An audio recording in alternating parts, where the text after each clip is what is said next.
हजारों की भीड़ है, कहती है कि मोहम्मद चांद के 2 टुकड़े करके दिखाओ, हम ईमान लाएंगे। अल्लाह के नबी उंगली का इशारा कर देते हैं, चांद के 2 टुकड़े हो जाते हैं। पूरी दुनिया ने देखा। चमत्कार देखने से और चमत्कार करने से कोई आदमी मुसलमान नहीं होता है। आप कितना ही लोगों को कुछ भी दिखाएं, इस्लाम चमत्कार से नहीं फैला है। सुन लीजिए, बहुत बड़ी बात कह रहा हूं मैं, इस्लाम अल्लाह की कसम नबी अकरम के मौजिज़े दिखाने से नहीं फैला।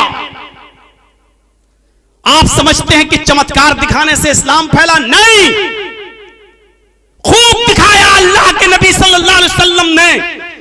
प्यासे थे लोग, काफिरों ने कहा मोहम्मद बता, तेरी कौम के लोग प्यास से तड़प रहे हैं, कैसे पानी पिलाएगा? पानी हमारे पास है।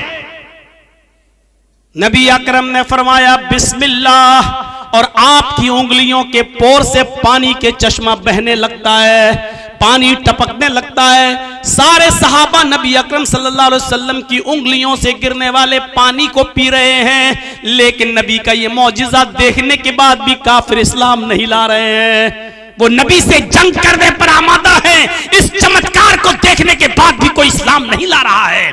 अबू जहल कह रहा है कि मोहम्मद बता दो कि मेरी उंगली में, मेरी मुट्ठी में क्या है, अगर बता दोगे तो हम इस्लाम ले आएंगे, ईमान ले आएंगे। अल्लाह के नबी फरमाते हैं, इस मुट्ठी को अपने कान में लगा, तेरे हाथ में जो कंकरियां मुट्ठी में बंद हैं वो मेरा कलमा पढ़ रही हैं। अबू जहल ने जब मुट्ठी को कान में लगाया तो कंकरियों से, पत्थर की कंकरियों से कलमे की आवाज आ रही थी, अशहदु अल्ला इलाहा इल्लल्लाह व अशहदु अन्ना मुहम्मदन अब्दुहु व रसूलुहु।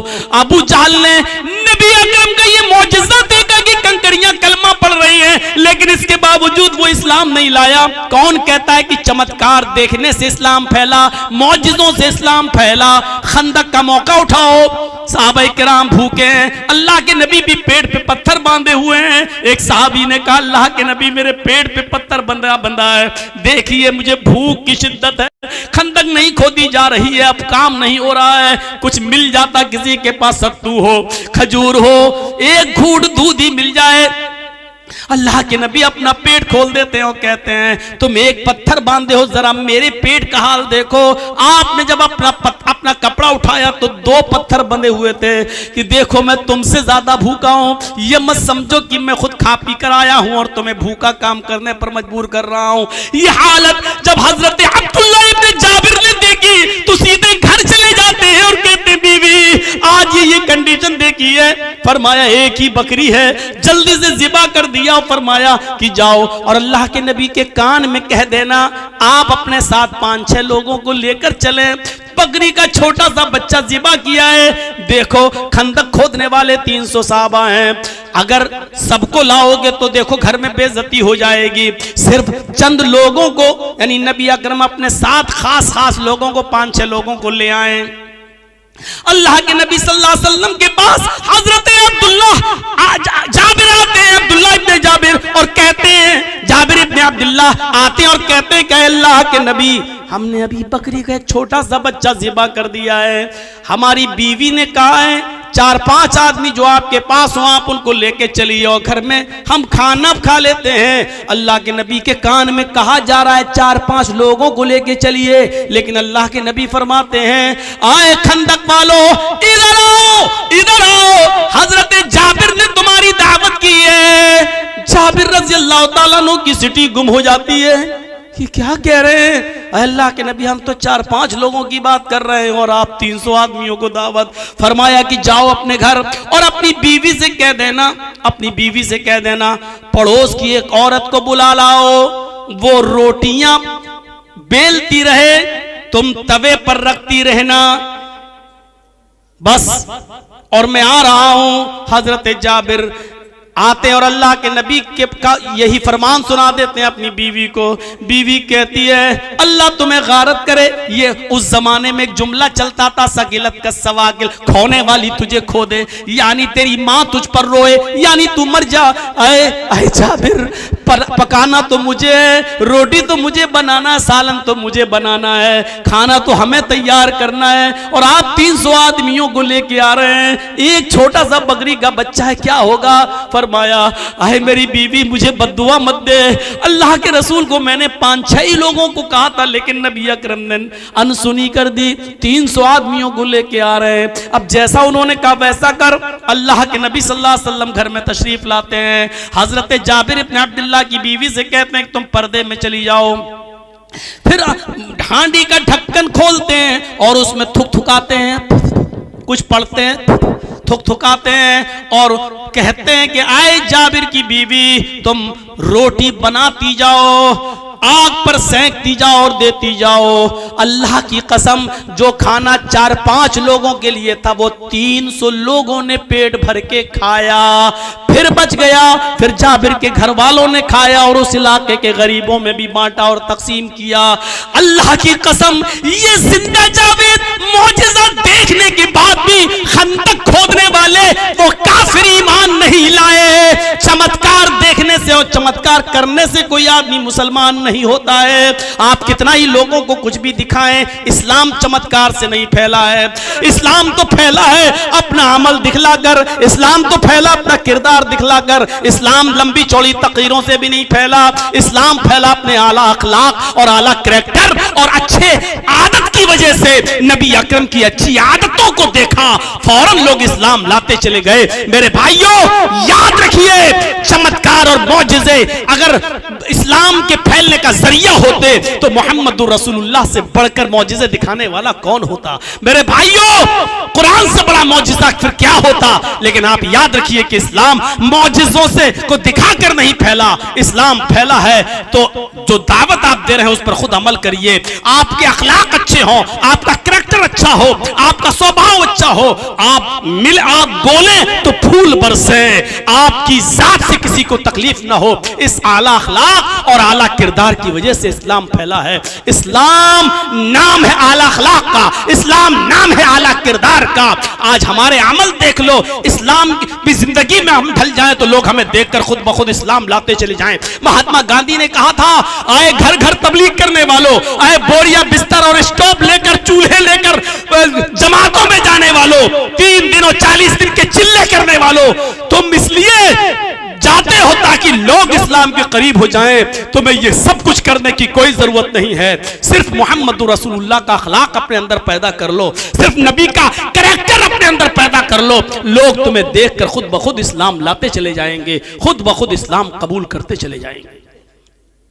हमारा हाल हुआ है, हमारी हालत कोई देखे तो हमसे और दूर भाग जाता है। ये इस्लाम, ये मुसलमान।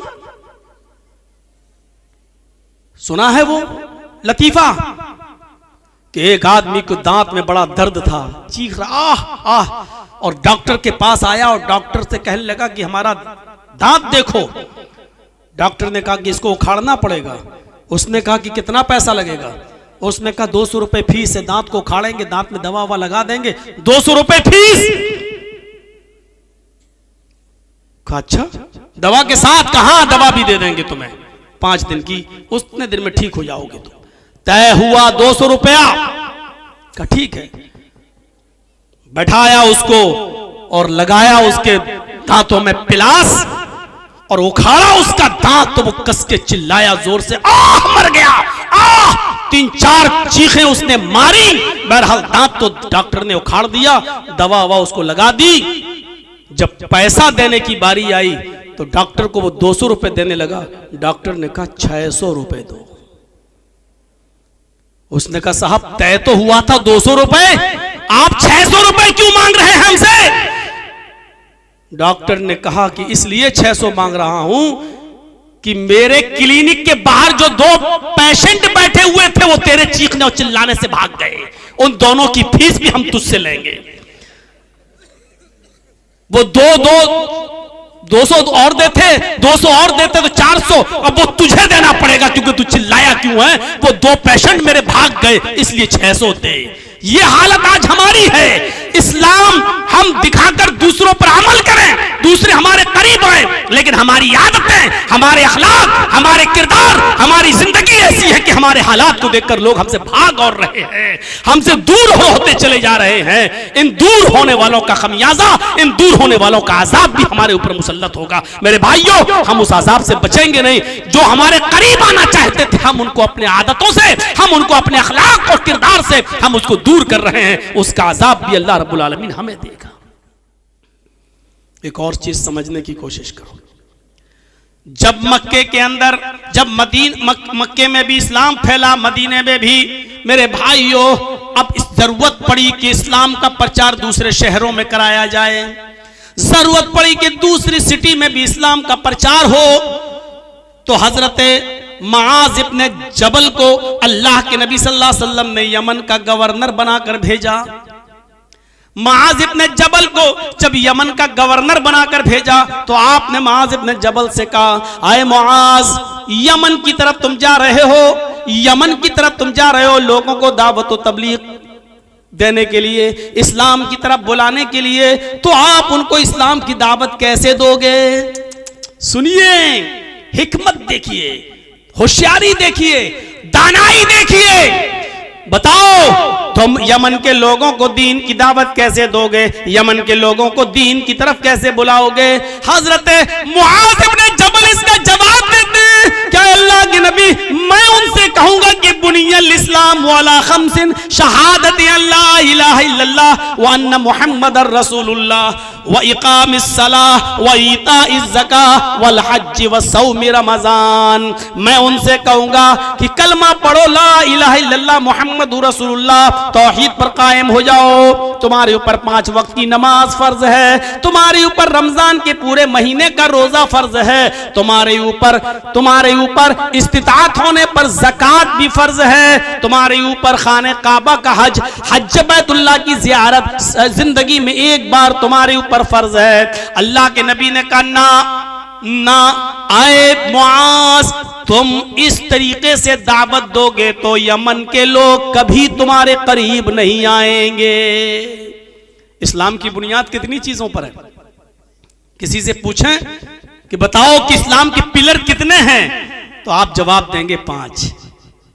यही तो है ना इस्लाम, कलमा तौहीद यानी ला इलाहा इल्लल्लाह मुहम्मदुर रसूलुल्लाह, और नमाज, रोजा, हज और ज़कात, ये 5 चीजें हैं और 5 की दावत भी देना है।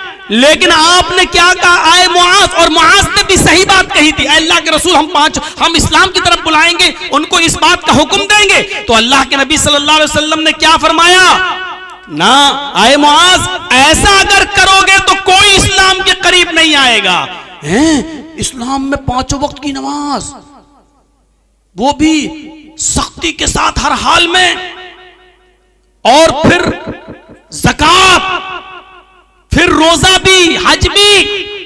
आए मुआज, लोग इसको बहुत बड़ी मुसीबत समझने लगेंगे और भाग जाएंगे, कोई तुम्हारे करीब नहीं आएगा। गौर कीजिए हिकमत क्या चीज है। आपने कहा है तो 5 चीजें इस्लाम का पिलर्स, लेकिन जब तुम यमन में जाओ तो यमन के लोगों से कहना कि लोगों तुम एक अल्लाह की इबादत करो, पहले उनको कलमे की दावत देना। जब वो तौहीद में मजबूत हो जाएं, जब वो कलमा पढ़ लें, तौहीद के मतवाले बन जाएं, तौहीद अपने अंदर वो जागुजी कर लें, तौहीद अपने अंदर पैबस कर लें, तो आए मुआज, जब तुम देखो कि वो तौहीद में पक्के हो गए हैं, तो फिर उनसे कहना कि अल्लाह ताला ने तुम्हारे ऊपर 5 वक्त की नमाज भी फर्ज की है, अल्लाह ने तुम्हारे ऊपर 5 वक्त की नमाज भी फर्ज की है। जब वो 5 वक्त की नमाज पढ़ने लगे, जब वो नमाज में पक्के हो जाएं, जब वो नमाज के पाबंद हो जाएं, जब वो 5 वक्त की नमाज जमात के साथ अदा करने लगे, और जब वो उसके आदी हो जाएं, तो फिर उनसे कहना कि तुम्हारे ऊपर रमजान के, तब तो उनसे कहना कि तुम्हारे ऊपर ज़कात भी फर्ज की गई है। इतना इतना माल, इतने इतने ऊंट, इतनी इतनी गायें, इतनी इतनी बकरियां, इतनी इतनी जमीन में पैदावार पर इतनी इतनी ज़कात। तब तुम उनको बताना डायरेक्ट नहीं, जब वो नमाज के आदी हो जाएं, पुख्ता हो जाएं, 5 वक्त की नमाज पढ़ने लगे और नमाज को अपनी जान और अपने माल से ज्यादा महबूब समझने लगे, तब तुम उनसे कहना कि अल्लाह ने तुम्हारे ऊपर ज़कात भी फर्ज की है।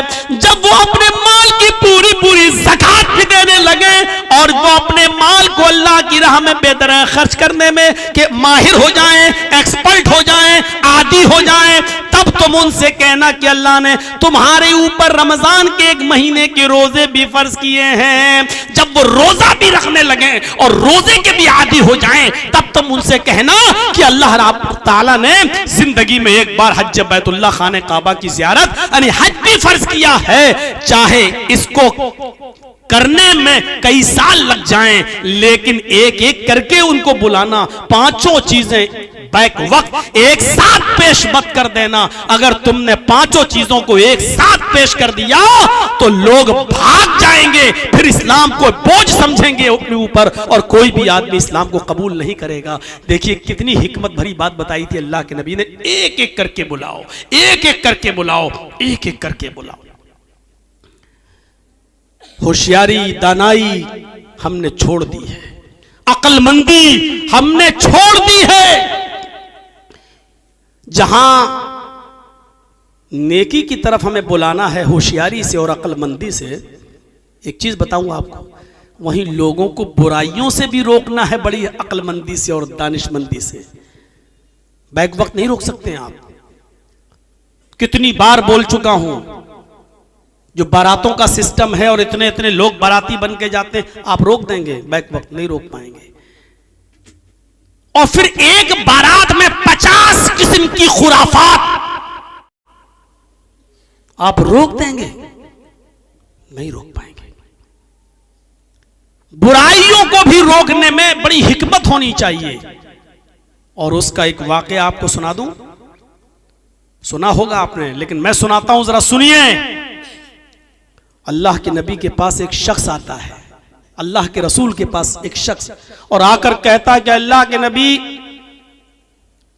मुझे जिना की इजाजत दीजिए। इस चीज को समझने की कोशिश करिए आप। इजाजत किसकी मांग रहा है? जिना की। और मांग किससे रहा है? मुहम्मदुर रसूलुल्लाह सल्लल्लाहु अलैहि वसल्लम से। 2 चीजें समझ लीजिए, पूरी तकरीर समझ में आ जाएगी। इजाजत किसकी मांग रहा है? जिना की। और मांग किससे रहा है? नबी अकरम से। इजाजत किस चीज की मांग रहा है? जो सबसे गंदा काम। और इजाजत किससे मांग रहा है? जो कायनात की सबसे महबूब और प्यारी हस्ती। दोनों चीजों को देखिए आप। सबसे गंदा काम जिना, और जिना की परमिशन किससे मांग रहा है? जो कायनात की दुनिया की सबसे ज्यादा महबूब और प्यारी हस्ती। अल्लाह के रसूल मुझे इजाजत दी। मुसलमान है, सहाबी है, इस्लाम लाया, नबी को देखा तो सहाबी हो ही गया। सहाबी है, नबी से इस्लाम लाया, लेकिन नया नया है, नया नया है। अल्लाह के रसूल इजाजत दीजिए मुझे। किस बात की? मुझे जिना करना है। दूसरे साहबा कर हट, जिना की इजाजत कोई भी मांगे? यहां तो कोई बीड़ी पीते आ रहा है, मौलाना जर्जीस को देख रहा था। अदब, एहतराम, ठीक है। सोचिए कि वो कैसी कौम थी जो जिना की इजाजत मांग रही है, और किस कौम को सुधारने के लिए मोहम्मद रसूलुल्लाह को भेजा गया, जो ये भी नहीं जान पा रही है कि जिना की इजाजत अब किससे मांग रहे हैं। सोचो कैसे लोग रहे होंगे वो।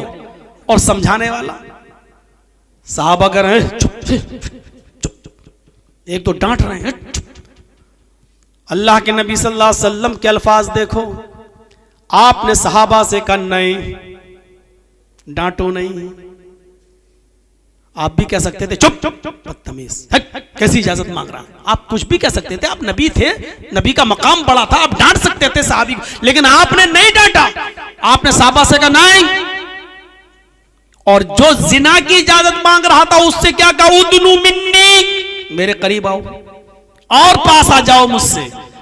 करीब बिठा दिया। सहाबा बैठे हैं और जो जिना की परमिशन मांग रहा था उसको अपने करीब कर लिया। मस्जिद है, अल्लाह का घर है, अल्लाह के घर में जिना की परमिशन मांग रहा है एक सहाबी, और अल्लाह के रसूल उसको, सहाबा घूर रहे हैं, सहाबा बुरी नजरों से देख रहे हैं। ऐसा लग रहा है जैसे सहाबा पर कयामत फट पड़ी, जमीन फट पड़ी और सहाबा धंस जाए। ऐसा लग रहा था कि कितने गंदे काम की इजाजत किससे मांग रहा है। सहाबा को ऐसा महसूस हो रहा है। और ये मोहम्मद रसूलुल्लाह के पास बैठा, आपने कहा इधर आओ, और अल्लाह के रसूल उसको करीब कर रहे हैं, मस्जिद में भी है और नबी के करीब भी है। आपने कहा अब बोलो, क्या बोलते हो? अल्लाह के नबी वो जिना करेंगे। कोई है? ओ इंतजाम सब है मेरे पास, बस परमिशन दे दो। आपने कहा ठीक है। ओहो, अंदाज देखिए। आपने कहा भला क्यों नहीं, भला मैं तुम्हें इस काम से कैसे रोक दूं? तुम मुझसे परमिशन मांग रहे हो, मैं तुम्हें कैसे खाली हाथ जाने दूं, कैसे तुम्हें रोक दूं? लेकिन मेरे जाने से, तुम जिना के लिए जाने से पहले मेरे 2-3 सवालों के जवाब दे दो। अंदाज देखिए। जो काम तुम उस लड़की के साथ करना चाहते हो, क्या वो काम तुम अपनी मां के साथ करने के लिए तैयार हो? जो चीज उस लड़की के, उस औरत के पास है, वो चीज तुम्हारी मां के पास भी है। क्या तुम अपनी मां के साथ जिना करना पसंद करोगे? इतना सुनना था, तन बदन में आग लगी। कौन सा शरीफ इंसान होगा जो अपनी मां के बारे में ये तसव्वुर कर ले? लेकिन तन बदन में आग लगने के बाद भी वो नबी अकरम से कुछ नहीं कह सकता था, क्योंकि आप ये नहीं कह रहे हैं कि अपनी मां के साथ जिना करो, बल्कि आप ये कह रहे हैं क्या तुम अपनी मां के साथ जिना करना पसंद करोगे? क्या तुम्हें अच्छा लगेगा? उस नौजवान ने कहा फिदा का बी व उम्मी या रसूल अल्लाह, आए मोहम्मद सल्लल्लाहु अलैहि वसल्लम, मेरे माँ बाप आप पर कुर्बान, न अल्लाह के नबी, मेरी माँ मेरे बाप आप पर सदके जाएं, आप पर कुर्बान जाएं। ऐसा कौन सा शरीफ इंसान होगा जो अपनी माँ के साथ जिना करेगा? आपने कहा शराफत को कौन तार तार कर सकता है? अच्छा, माँ के साथ ना करो कोई बात नहीं, अगर बहन के साथ ये जिना करना पसंद करोगे, चलिए मां तो शरीफ आदमी नहीं जाएगा मां के साथ जिना करने, क्या ये काम तुम अपनी बहन के साथ करना पसंद करोगे? वो चीख पड़ा अल्लाह के रसूल, कोई शरीफ इंसान अपनी बहन के साथ भी जिना नहीं कर सकता। आपने कहा क्या तुम ये काम अपनी बेटी के साथ करना पसंद करोगे? तीर पे तीर, लेकिन अंदाज बड़ा सुहाना, अंदाज बड़ा दिल को छू जाने वाला। ये नहीं कह रहे कि अपनी बेटी के साथ चाह कर ले, नहीं, ये कह रहे हैं क्या तुम अपनी बेटी के साथ करोगे? उसने कहा नहीं। आपने कहा अच्छा, माँ बहन बेटी तो खूनी रिश्ता होता है, कोई उसके साथ जिना करना पसंद नहीं करेगा। अच्छा चलो, अपनी माँ की बहन के साथ यानी खाला के साथ ये काम करना पसंद करोगे? कहने लगा अल्लाह के नबी, शरीफ इंसान अपनी खाला के साथ भी ये काम करना पसंद नहीं कर सकता।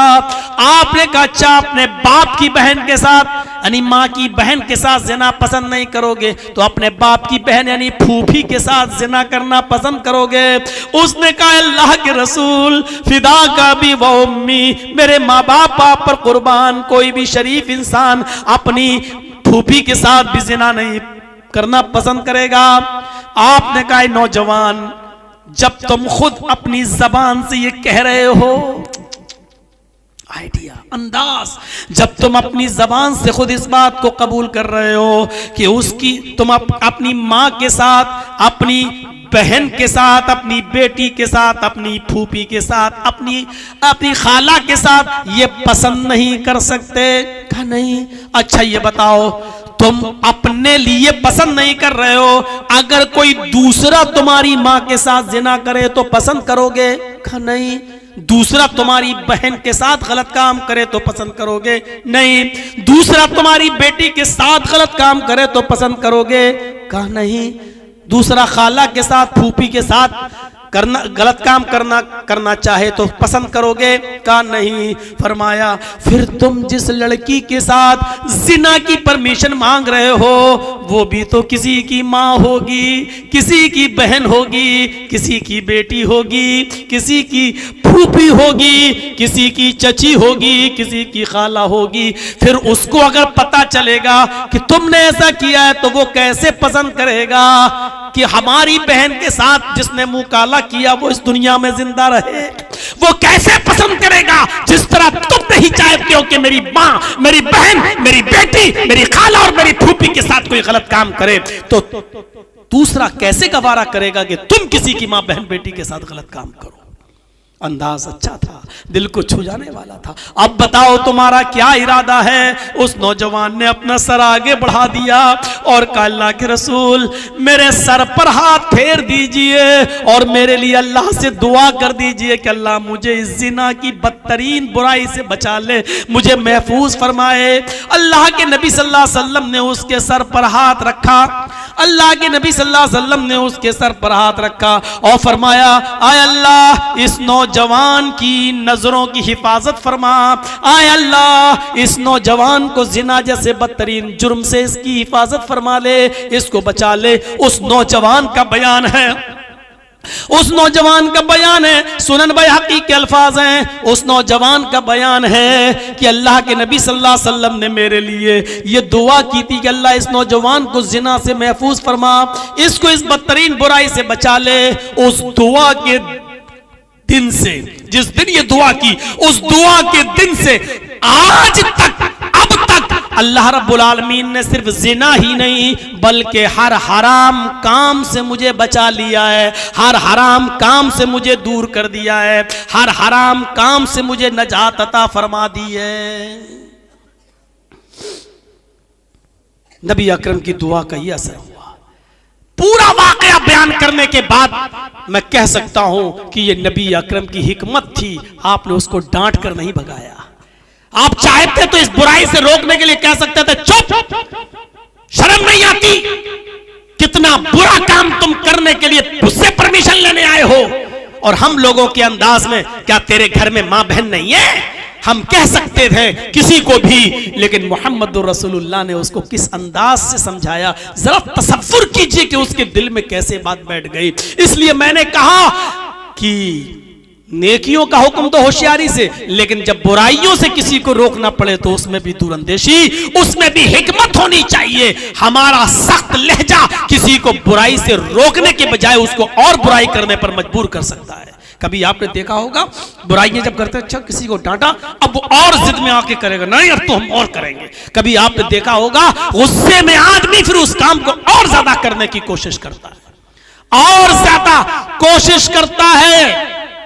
अल्लाह के रसूल का मामला तो अपने घर में अपने बच्चों के साथ भी बड़ा अजीब रहा। उम्मे सलमा जब अल्लाह के रसूल के साथ निकाह में आई तो उम्मे सलमा का एक बेटा दूसरे शौहर से था जिसका इंतकाल हो चुका था, और उस इंतकाल के बाद अल्लाह के नबी ने उम्मे सलमा से निकाह किया तो उम्मे सलमा पहले शौहर से जो बच्चा था बेटा उसको भी अपने साथ ले आई थी। और जब अल्लाह के रसूल के निकाह में आई तो जाहिर है कि उस बच्चे को उम्मे सलमा अपने पास रखती थी। अब वो नबी का भी बेटा हो गया, अगरचे नबी उसके बाप नहीं है लेकिन मां तो उसकी उम्मे सलमा है, तो नबी ही उस बच्चे को पालेंगे और पोसेंगे, क्योंकि एक औरत शादी के बाद अपने उसी हस्बैंड के साथ रहेगी जिसके साथ उसने निकाह किया है, और उस बच्चे को वही पालेगा जिसने उसकी मां के साथ निकाह किया है।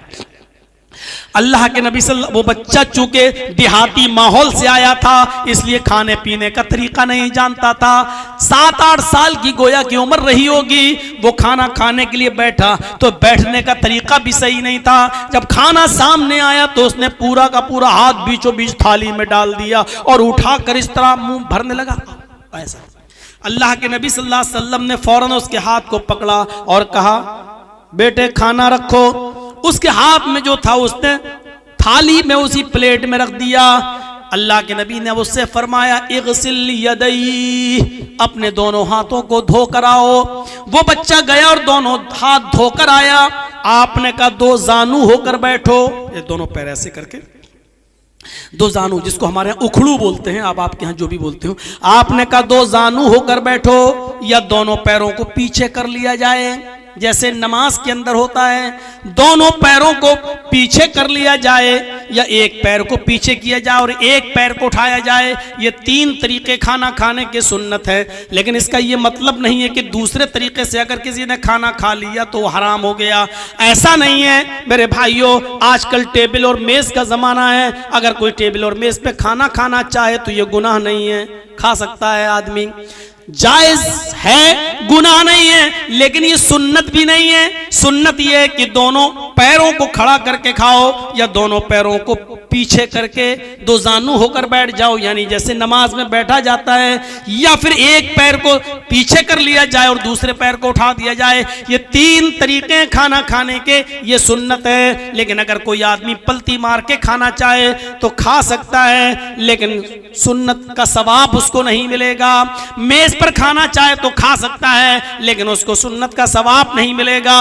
आपने उस बच्चे से कहा यग़सिल यदैहि, दोनों हाथ धोकर आओ, वो दोनों हाथ धोकर आया। आपने कहा दो जानू होकर बैठ जाओ, उसने दोनों पैर पीछे कर लिए और दो जानू होकर बैठ गया। आपने कहा सम्मिल्लाह, अब अल्लाह का नाम लो, यानी बिस्मिल्लाह कहो। उसने बिस्मिल्लाह कहा।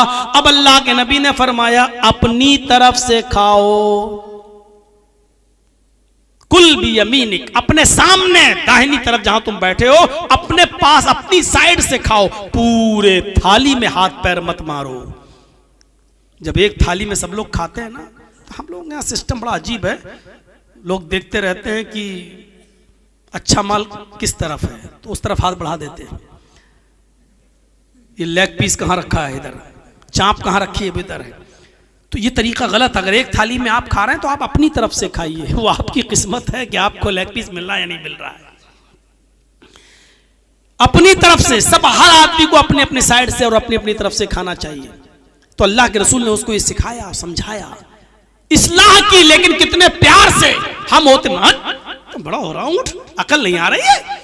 हम अपने बच्चों को भी नहीं समझा पाते हैं सही से। मोहम्मद रसूलुल्लाह ने तो उस माँ के बेटे को जो अब नबी का बेटा बन गया, उम्मे सलमा, जो दूसरे शौहर से बच्चा जिनका पैदा हुआ था, उसको लेके आई। नबी ने तो उसको भी तरबियत की, उसको भी अच्छी तालीम दी, उसको भी अच्छा पढ़ाया लिखाया। तो सीखो हिकमत क्या है, हिकमत।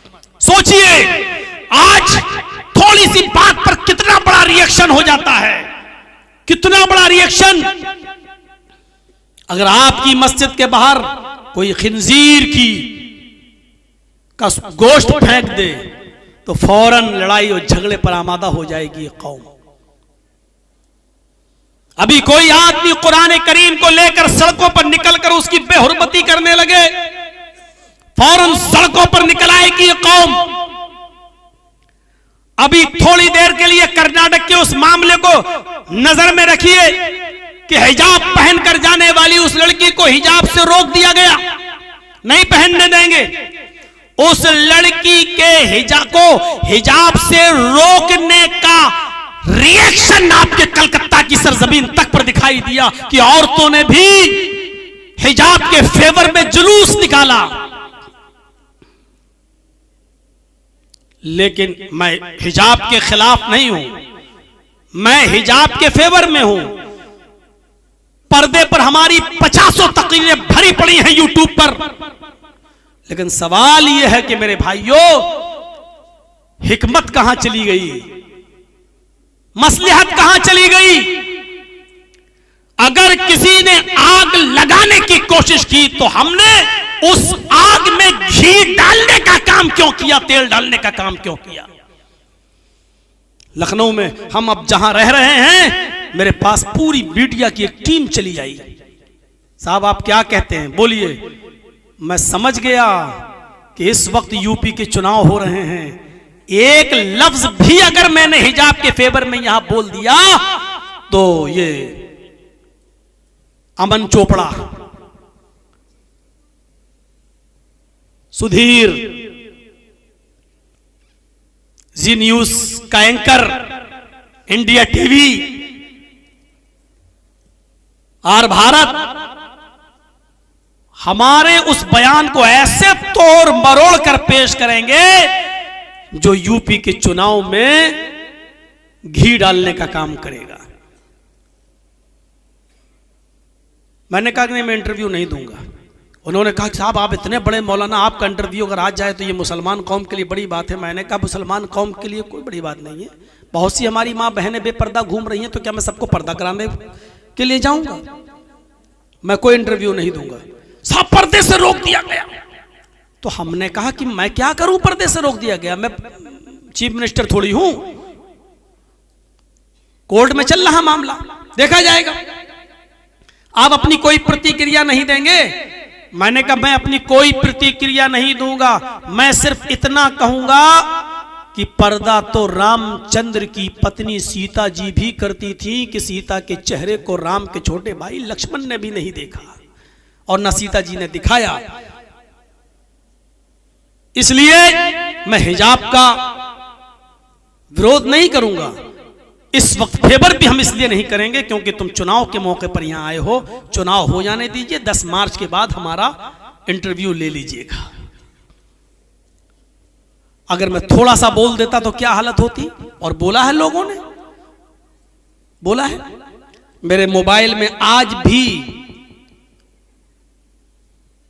जी हिंदुस्तान की वो 2 मिनट की 1.5 मिनट की वो क्लिप मौजूद है जो अभी दी गई, जो आपके बंगाल की चीफ मिनिस्टर ममता बनर्जी जी जो गई थी अभी लखनऊ में, उन्होंने जो वहां कहा था कि सब लोग मिलकर समाजवादी पार्टी को वोट दीजिए और जिताइए, उसके दूसरे ही दिन से जी हिंदुस्तान ने जो दिखाया वो ये दिखाया कि ये मौलाना जर्जीस का सीक्रेट प्लान है। ममता बनर्जी जो यहां आई हैं वो जर्जीस का सिगरेट प्लान, इस जहरीले मौलाना का सिगरेट प्लान है। देखिए मौलाना जर्जीस बंगाल में जो बोला, ममता बनर्जी वही लखनऊ में बोली। ये देखिए दोनों का माना मिलाइए। एक तरफ उसने मेरी तकरीर दिखाई बंगाल वाली और एक तरफ ममता बनर्जी जो बोल रही हैं लखनऊ में वो दिखाई और कहा कि ये दोनों एक हैं। बताइए, मैं उत्तर प्रदेश में बोल भी नहीं रहा हूं, किसी पार्टी का सपोर्ट भी नहीं कर रहा हूं, खुलकर ओपनली नहीं, किसी का कर भी नहीं रहा हूं, बोल भी नहीं रहा हूं। इसके बावजूद उसने हमको और ममता बनर्जी को नहीं बंगाल से ऐसे जोड़ दिया है कि मुझे लगता है कि कुछ दिनों के बाद हमें बंगाल ही में शरण लेना पड़ेगी। अभी भी मेरे मोबाइल में मैंने उसको, जब वो आ रही थी टीवी में, मैंने उसकी वीडियो बना ली। ये हालत है। मैं बोल भी नहीं रहा हूं फिर भी दिखा रहे हैं। अगर एक लफ्ज भी पर्दे के बारे में, हिजाब के बारे में बोल देता तो क्या हाल होता। लेकिन सवाल यह है मेरे भाइयों कि मुसलमान इतनी जल्दी तैश में कैसे आ जाता है, कैसे आ जाता है? आप कितनी चीजों को रोएंगे? सिर्फ नकाब पहनकर स्कूल जा रही है। मैं जानता हूं कि संविधान है, कोई आदमी किसी तरीके से रहना चाहे, लेकिन मुसलमानों को इस बात को सोचना पड़ेगा कि इस मुल्क के अंदर उसको पद्मश्री अवार्ड मिलता है जो अपने जिस्म के कपड़े उतार देता है। क्या आपने नहीं देखा फिल्मी दुनिया की एक सबसे गंदी हीरोइन को, जो सबसे ज्यादा गंदगी फैलाती है अपने पोशाक और अपने कपड़ों से, उसको पद्मश्री अवार्ड दिया गया। और जो अपने जिस्म को छिपाना चाहे उसके लिए पूरे हिंदुस्तान में आग लगाई जा रही है। मैं नहीं जानता हूं इस बात को, लेकिन मुसलमानों को अक्लो होश से काम लेना चाहिए, अक्लमंदी से काम लेना चाहिए। नकाब और हिजाब पर तो आप इतनी पाबंदी लगाते हैं और इतना बवाल, लेकिन मैं पूछना चाहता हूं कि आपकी बेटी जाती तो उसी स्कूल में है पढ़ने के लिए जहां को एजुकेशन है, जहां लड़के और लड़कियां बैठकर एक साथ पढ़ते हैं। इंटर की और बीए की लड़की उसी सीट पर बैठती है जहां लड़के बैठते हैं। इस्लाम में तो को एजुकेशन भी जायज नहीं है, लड़कों के साथ बैठ के पढ़ना भी जायज नहीं है। इस पर फिर आप खामोश क्यों हो जाते हैं? मेरे भाइयों जरा तसव्वुर कीजिए, गौर करिए और बताइए वहां हमारी खामोशी क्यों, वहां हम खामोश क्यों रहते हैं? जब आप ऐसे स्कूलों में पढ़ा ही रहे हैं अपनी बेटियों को कि जहां को एजुकेशन है, जहां लड़कों के साथ बैठ के पढ़ना पड़ेगा, जहां लड़कों से दोस्ती करना ही पड़ेगी, जहां अपने सब्जेक्ट को समझने के लिए आपको अपने स्कूल में और कॉलेज में पढ़ने वाले लड़के से उसका मोबाइल नंबर लेना पड़ेगा और अपना नंबर देना भी पड़ेगा, वो उससे बातचीत के सिलसिले जारी होंगे। जब आप पढ़ा ही रहे हैं ऐसे स्कूल के अंदर, तो फिर मेरे भाइयों हिजाब पर फिर हंगामा करने की जरूरत क्या है? फिर आपको समझौता करना पड़ेगा। अगर आप उस बुराई से समझौता कर रहे हैं तो इस बुराई से भी समझौता करना पड़ेगा। आप अपनी बेटियों को जब आप मोबाइल दे रखे हैं, वो फेसबुक और यूट्यूब और मैसेंजर चलाकर व्हाट्सएप चलाने के लिए इजाजत दे रखी है, तो फिर आप जब यहां पर समझौते कर सकते हैं तो आपको हिजाब से भी समझौता करना पड़ेगा। फिर यहां क्यों लगती है?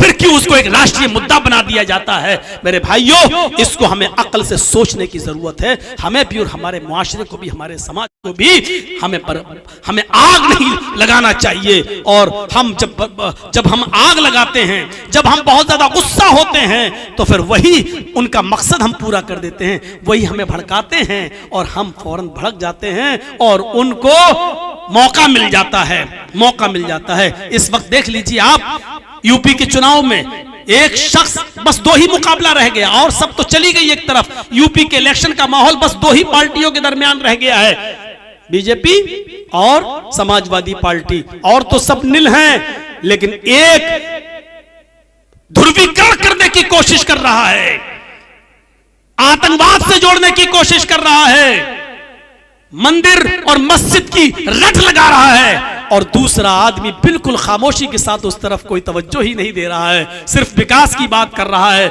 नौकरी की बात कर रहा है, रोजगार की बात कर रहा है। हजार कोशिश करने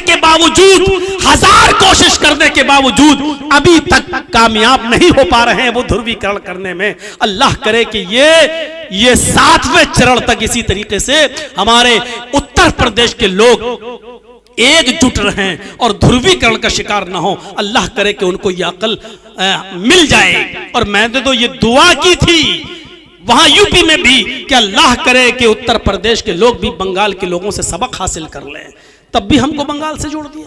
ये देखो कि मौलाना क्या दुआ कर रहा है, यानी बंगाल का मुसलमान जिस तरह एक हो गया, इस तरह यूपी के मुसलमानों को भी एक कर रहा है, खुलकर ये कह रहा है। इस तरीके की बात है। आप तो जानते हैं कि मीडिया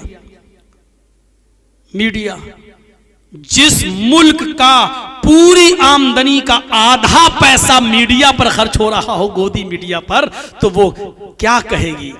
उत्तर प्रदेश में अभी मैंने एक भी तकरीर नहीं की और फिर मेरी दिखाई जा रही है। इससे ध्रुवीकरण करने की कोशिश की जा रही है कि देखो जिस तरह बंगाल में मौलाना मुसलमानों को एक करके आया है, उसी तरीके से उत्तर प्रदेश में हिंदू भाई एक हो जाएं। इस तरीके का मैसेज ये मीडिया के जरिए देने की कोशिश की जाती है और इसीलिए इसी का पैसा उनको मिल रहा है। तो मेरे भाइयों, हमें जोश में आने की जरूरत नहीं है। जरा गौर करो कि अगर आज कोई मस्जिद के बाहर अगर कोई शराब की दुकान खोल ले तो आपको बर्दाश्त होगा? नहीं होगा। और जहां मुस्लिम कम्युनिटी ज्यादा होगी तो वो दुकान में आग भी लगा देगी। लेकिन अल्लाह के रसूल के उस मंजर को देखो मेरे प्यारे साथियों कि मोहम्मद रसूलुल्लाह सल्लल्लाहु अलैहि वसल्लम की मस्जिद है। और कौन सी मस्जिद है? मस्जिद नबवी है। वो मस्जिद जिसमें एक वक्त की नमाज पढ़ने का सवाब 1000 रकात के बराबर है। खाने काबा में, मक्का में 1 रकात का सवाब 1,00,000 रकात के बराबर है।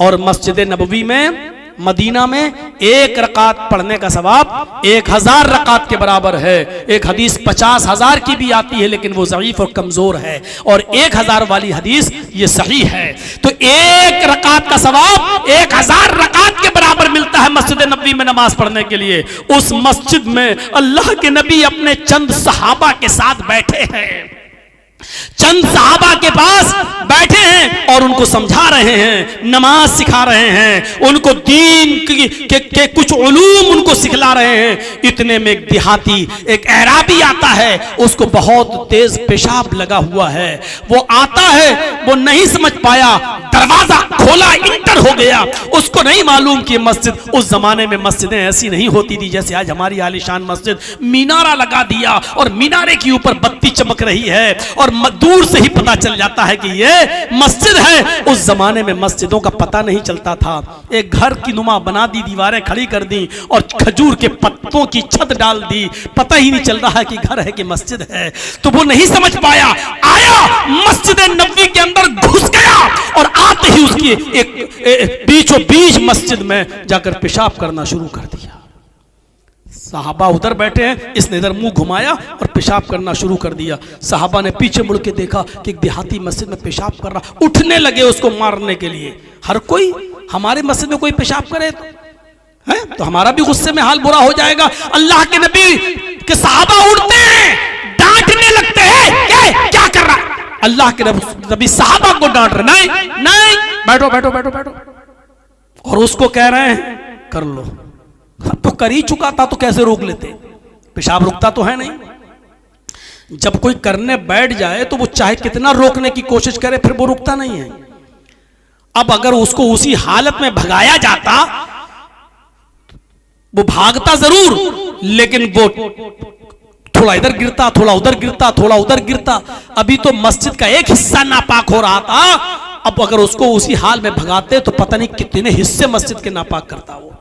तो आपने कहा ना, ना, ना कर रहा कर लेने दो। साहबा नबी का फरमान हो, साहबा रुक गए और अल्लाह के नबी को देख रहे हैं मस्जिद में पेशाब हो रहा और आप कह रहे हैं कर लेने दो। आपने कहा इधर आओ। जब वो पेशाब कर चुका तो आपने कहा इधर आओ। हम लोग बहुत जल्दी फतवा दे देंगे नापाक आदमी मस्जिद में जा सकता है कि नहीं जा सकता है। अगर आपकी नापाकी सिर्फ इस टाइप की है कि आपको न पानी मिला न ढेला मिला और आपने जल्दबाजी में मस्जिद में बाहर पेशाब कर लिया और आप पानी से इस्तिंजा नहीं कर पाए, तो ऐसी नापाकी के अंदर आप मस्जिद में जा सकते हैं, कोई रुकावट नहीं है। लेकिन आपकी नापाकी दूसरी टाइप की है। दूसरी टाइप का मतलब यह है कि रात में सोते हुए अगर आपकी बदख्वाबी हुई है और उसमें आपका एहतिलाम हुआ है या आपने अपनी बीवी के साथ हम बिस्तरी की है, जुम्बी हैं, अगर आपकी वो नापाकी है तो ऐसी पोजीशन में आप मस्जिद के अंदर दाखिल नहीं हो सकते हैं। दोनों में थोड़ी सी कंडीशन का फर्क रखिएगा। तो अभी तो वो नापाकी इसकी ये थी, अब रात में बीवी से मिला कि नहीं मिला वो कौन जानता है, कौन देखा हुआ है। तो इसलिए तो जब तक आप जानते नहीं तो आप कह नहीं सकते, हुक्म नहीं लगा सकते।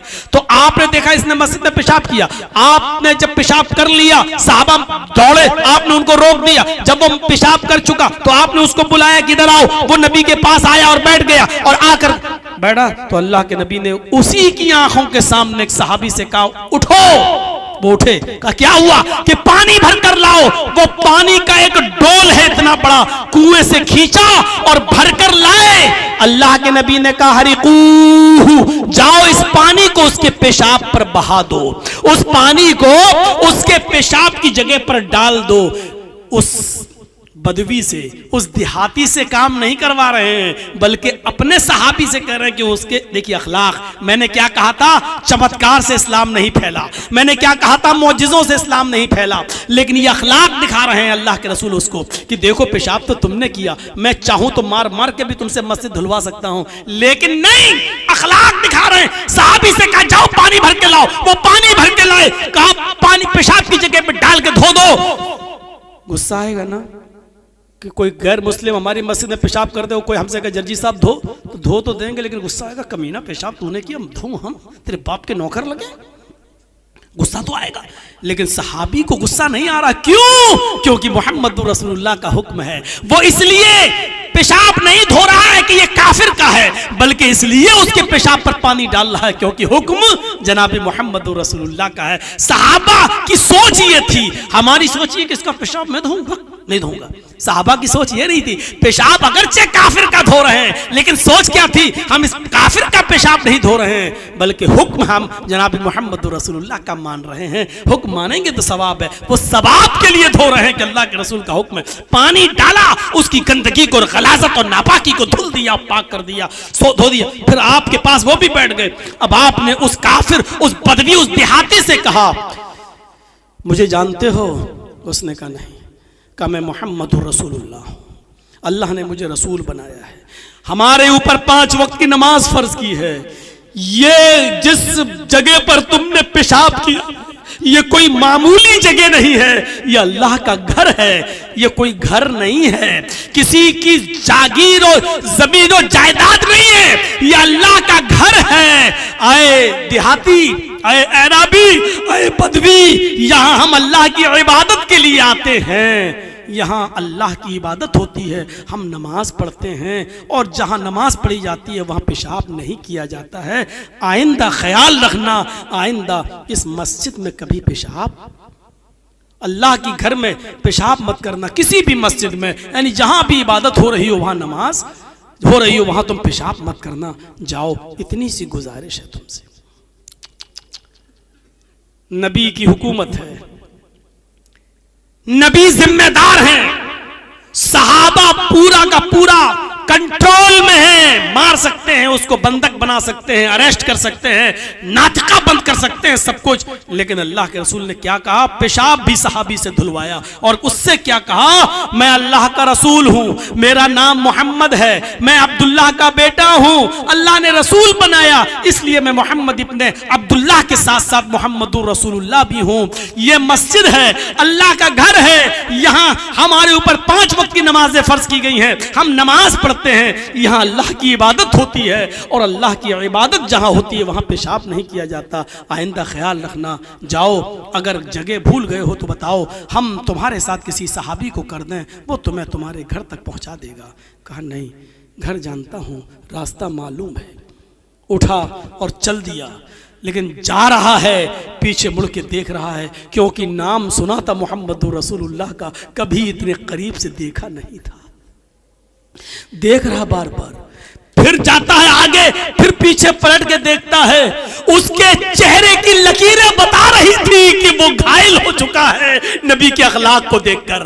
उसके चेहरे और पेशानी का पसीना ये बतला रहा था कि वो नबी की तालीम के आगे उसने अपना सरे तस्लीम खम कर दिया, उसकी गर्दन कट चुकी है नबी के अखलाक के आगे, वो कुछ नहीं कह पा रहा है। ये वही मोहम्मद जिसका गलत तसव्वुर हमारे दिमागों में डाला गया कि मोहम्मद जादूगर है, मोहम्मद काहिन है, मोहम्मद की आवाज जिसके कान में जाती है वो बददीन हो जाता है, मोहम्मद जिसने तलवार के जरिए इस्लाम फैलाया, ये तसव्वुर जिसका हमारे दिमाग में भरा गया। जैसे आज एक पार्टी के लोग मुसलमानों के ताल्लुक से हमारे देश के अंदर ये गलतफहमी भरते हैं और मुसलमानों को आतंकवाद से जोड़ने की कोशिश करते हैं। लेकिन अब अल्लाह का शुक्र है कि पूरे हिंदुस्तान की आवाम अब जानने लगी है कि दहशतगर्दी है क्या, टेररिज्म है क्या, आतंकवाद है क्या, अब इसको अच्छी तरीके से समझने लगी है। मेरे प्यारे साथियों, उसने सोचा कि हमारे बारे में हमारी कौम ने क्या कहा था नबी का तसव्वुर, और मोहम्मद रसूलुल्लाह ने तो मुझे मारा भी नहीं, डांटा भी नहीं, फटकारा भी नहीं, और हमको ऐसा ऐसा बताया गया नबी के बारे में। देखिए, अल्लाह के नबी ने उसके सामने चांद के 2 टुकड़े नहीं किए थे, अल्लाह के रसूल ने अपनी उंगलियों से पानी टपकता हुआ नहीं दिखाया था, कोई मौजिज़ा नहीं किया था उसके सामने, सिर्फ अखलाक का एक नमूना पेश किया उसके सामने। वो मस्जिद से निकलता है, उसकी गर्दन अल्लाह के रसूल के अखलाक से कट चुकी है, अल्लाह के रसूल की अखलाक की तलवार से कट चुकी है, वो घायल हो चुका है। वो अपनी कौम के अंदर जाता है, लोगों ने कहा क्या बात है, बड़े सुस्त नजर आते हो। कहता है मेरी कौम के लोगों, तुमने हमारे साथ झूठ बोला है, तुमने हमारे साथ गद्दारी की है, तुमने हमारे साथ बेवफाई की है। लोगों ने कहा क्या हो गया तुम्हें? हमने कौन सी बेवफाई की है? कहा कि तुमने मोहम्मद रसूलुल्लाह का करैक्टर हमें सही नहीं बताया है, तुमने ये कहा है कि वो जादूगर है, तुमने कहा है कि वो काहिन है, तुमने कहा है कि वो बहुत बड़ा किस्सा गो इंसान है, तुमने कहा है कि जो उससे एक बार मिलता है वो बददीन हो जाता है, तुमने मोहम्मद की शक्ल मुझे दूसरे अंदाज से पेश की है। लेकिन अल्लाह की उस जात की कसम खा के कहता हूं जिसके कब्जे में मेरी जान है, मोहम्मद रसूलुल्लाह से ज्यादा अच्छा इंसान तो मैंने आज तक देखा ही नहीं है, क्योंकि आज मैंने करीब से देखा है। लोगों, तुम्हारी एक बकरी दूसरे के खेत में चली जाए तो तुम 27 साल लड़ते हो, एक बकरी के चले जाने की वजह से उस आदमी से और उसकी पूरी नस्लों से लड़ते हो 27 साल तक।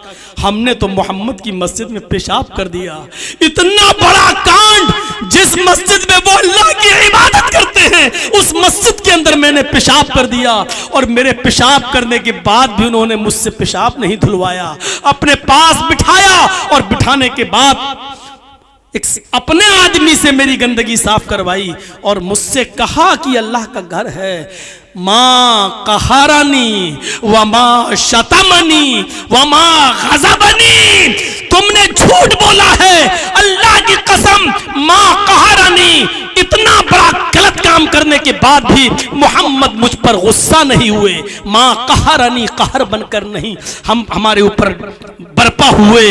व माँ शतमनी, इतना बड़ा कांड करने के बाद भी मोहम्मद रसूलुल्लाह ने मुझे गाली नहीं दी। वमा गज़ब बनी, और ना मेरे ऊपर गज़बनाक हुए कि ये तुमने क्या कर दिया, क्रोधित हुए कि ये क्या, कुछ नहीं किया, मुझे प्यार से समझाया।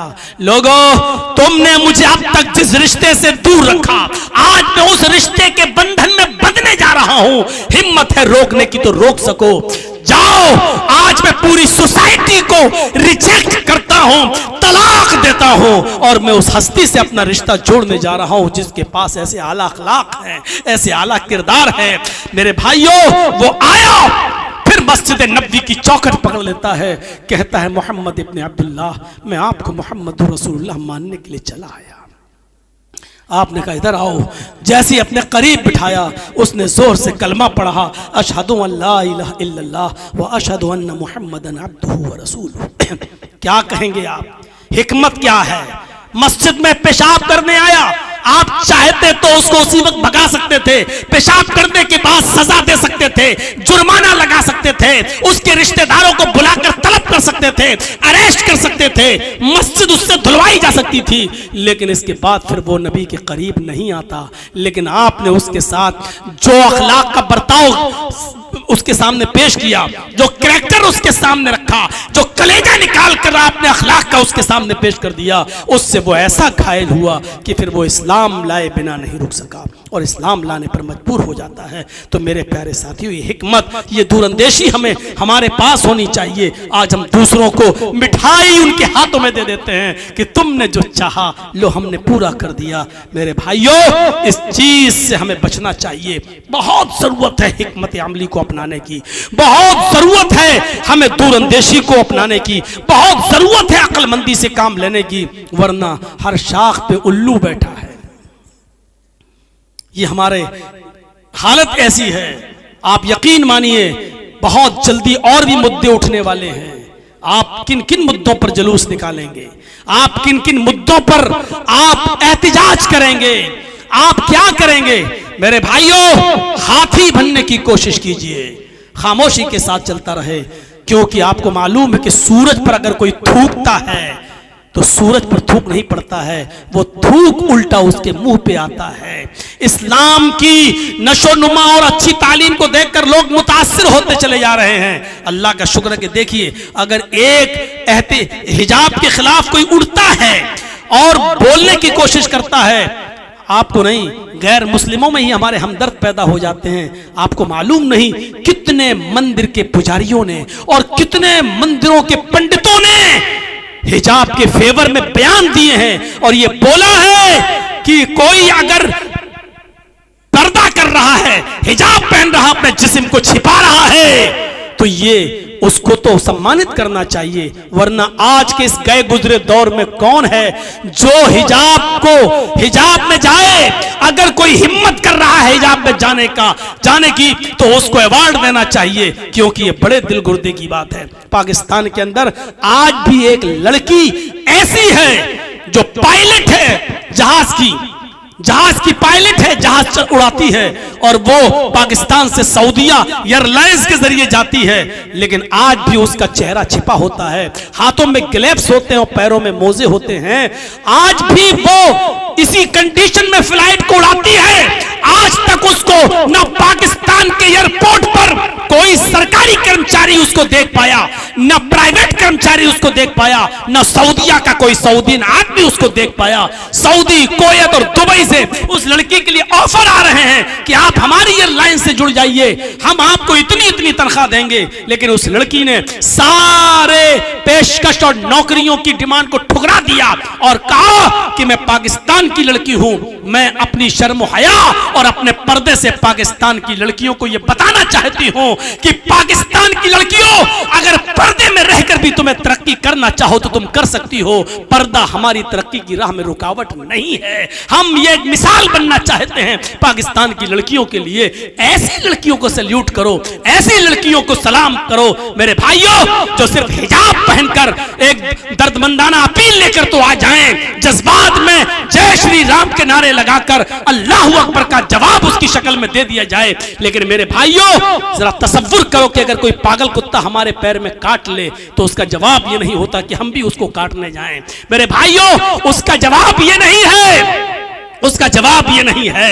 हमें ऐसी लड़कियों के पर्दे की जरूरत है जो चेहरा छिपाएं, सॉक्स पहने और हाथों में ग्लव्स भी पहने और उनकी शक्ल दूसरा नहीं देख पा रहा है और फिर भी तरक्की कर रही है और कह रही कि मैं पाकिस्तान की लड़कियों के लिए इबरत बनना चाहती हूं। मैं उनको समझाना चाहती हूं कि पर्दा तुम्हारी तरक्की की राह में रुकावट नहीं है। मेरे भाइयों, हमारी वो बच्चियां जो कॉलेजेस और यूनिवर्सिटी में तो पर्दे के लिए लड़ रही हैं, लेकिन लड़कों के साथ बैठना उनको गवारा है, उनके मोबाइल नंबर लेना गवारा है, उनके साथ दोस्ती करना गवारा है। मेरे भाइयों, इस तरीके की चीजों से हमें और आपको सोचना चाहिए। अगर इस्लाम है तो पूरा का पूरा अपने अंदर अपनाओ, और नहीं है, हाँ मैं ये भी कहता हूं कि जितना है चलो उस हद तक, लेकिन मैं जानता हूं कि जो कुछ भी हुआ है वो अच्छा नहीं हुआ है, क्योंकि वो इलेक्शन के मद्देनजर, चुनाव के मद्देनजर ऐसा किया गया है। अभी 2-4 दिन के बाद ये सारे झगड़े खत्म हो जाएंगे, कोई चीज नहीं रहेगी। उसके बाद अब प्लानिंग होगी, हम दो हमारे दो से ज्यादा बच्चे पैदा नहीं। इस पर भी मुसलमान जुलूस निकालेगा, कोई जरूरत नहीं जुलूस निकालने की। उनसे कहो कि हाँ बनाओ, कानून हमें मंजूर है, बनाओ। और 2 से ज्यादा बच्चों की गिनती अगर करना है तो सबसे पहले अपने लोगों से करना शुरू करो कि तुम्हारे यहाँ कितने हैं। भाई तुम क्या कानून बनाओगे? 2 से ज्यादा जिसके बच्चे होंगे उसको सरकारी नौकरी नहीं मिलेगी, 2 से ज्यादा जिसके बच्चे होंगे उसको एमएलए और एमपी का चुनाव नहीं लड़ने दिया जाएगा। यही तो कानून बनाओगे? बनाओ। हमें एमपी में टिकट मिलते ही कितने हैं, हमें एमएलए में टिकट मिलते ही कितने हैं। आप कहोगे कि सरकारी नौकरी नहीं मिलेगी, हमें नौकरियां देते क्यों कितने हो तुम? सारी नौकरियां तो तुम ही लोग ले रहे हो। इसलिए इन तमाम चीजों से हमें घबराने की जरूरत नहीं है। लेकिन एहतिजाज और जुलूस की शक्ल में हम दोनों हाथ में उनको लड्डू दे देते हैं, फिर हिंदू और मुसलमान वाला मामला बन जाता है। मुसलमान इधर, हिंदू भाई उधर, जबकि ये देश, ये मुल्क दोनों सबका है, हिंदू मुस्लिम सिख ईसाई सभी लोगों का है। हमें इस चालाकी को समझना होगा। अब कुछ दिनों के बाद फिर मुद्दा उठेगा, कोई ना कोई मुद्दे इनके उठना ही है, उठना ही है। मेरे भाइयों, कभी लव जिहाद, अरे यार लव, अकलमंदी से सोचो कि कोई प्यार और ये कोई जिहाद हो सकता है? अगर कोई प्यार कर रहा है लड़का लड़की, हिंदुस्तानी कानून, इस्लाम को छोड़ दीजिए, इस्लाम की नजर में तो लड़के के लिए लड़की, लड़की के लिए लड़का देखना और बात करना यही गलत है। हम हिंदुस्तानी नियम और कानून के तहत बात कर रहे हैं, उस संविधान के तहत कि अगर लड़का किसी लड़की को, लड़की किसी लड़के को चाहती है तो माँ बाप भी उसको रोक नहीं सकते। अगर वो 18 साल से बड़ी है, माँ बाप भी उसको रोक नहीं सकते हैं। अगर वो किसी से प्यार कर रहा है या लड़की किसी से प्यार कर रही है, तो जब प्यार कर रही है तो वो जिहाद हो ही नहीं सकता है। वो जिहाद कैसे हो जाएगा? इनको अकल भी नहीं है, एक तरफ लव भी कहते हैं और एक तरफ जिहाद भी कहते हैं। अकल ऐसी मारी गई है इन लोगों की। इसलिए मेरे भाइयों, अभी जुलूस और एहतिजाज बहुत होंगे, लेकिन अकल के नाखून लेने की जरूरत है, हिकमत अमली को अपनाने की जरूरत है, दानिशमंदी से काम करने की जरूरत है। अल्लाह रब्बुल आलमीन से हम दुआ करते हैं, इलाहा आलमीन तो हमारी खताओं को माफ फरमा दे, हमारे गुनाहों को बख्श दे, हम जमीअ मुसलमानों को अक्ल और शऊर से काम लेने की तौफीक अता फरमा। बारे इलाह हमें समझने की तौफीक अता फरमा, हमें दावत और तबलीग में दूर अंदेशी से काम लेने की तौफीक अता अता फरमा। मैं बहुत सी चीज़ें आज सोच के आया था, लेकिन चलो निकल गई। मेरे भाइयों, हिजाब की बात आई थी तो मैंने सोचा था कि आज ओरिजिनल हिजाब क्या है, पर्दा क्या है, आज मैं इस टॉपिक पर भी बोलूंगा और बताऊंगा कि कुरान ने कैसा पर्दा बताया है। एक तरफ आयत और एक तरफ हदीस, ये पढ़कर बताता जाऊंगा और बताऊंगा कि इस्लाम ऐसे पर्दे का मुतालबा कर रहा है और ऐसा पर्दा यहूदियत में भी है, ऐसा पर्दा ईसाइयत भी है, ऐसा पर्दा हिंदू धर्म के अंदर भी है। मैंने सोचा ये था कि इस तरीके की बातें कुछ करेंगे, लेकिन चलो कल के लिए मैंने कुछ बातें छोड़ रखी हैं। हम अल्लाह से फिर दुआ करते हैं कि बारे अल्लाह, इस मुल्क के अंदर हमें बांटने की कोशिश की जा रही है। अल्लाह हमें गंगा जमनी तहजीब के साथ, गंगा जमुना जिस तरह एक रहती है अल्लाह, उसी तरीके से हिंदू मुसलमान सिख ईसाई सबको एक रहने की हमें तौफीक अता फरमा।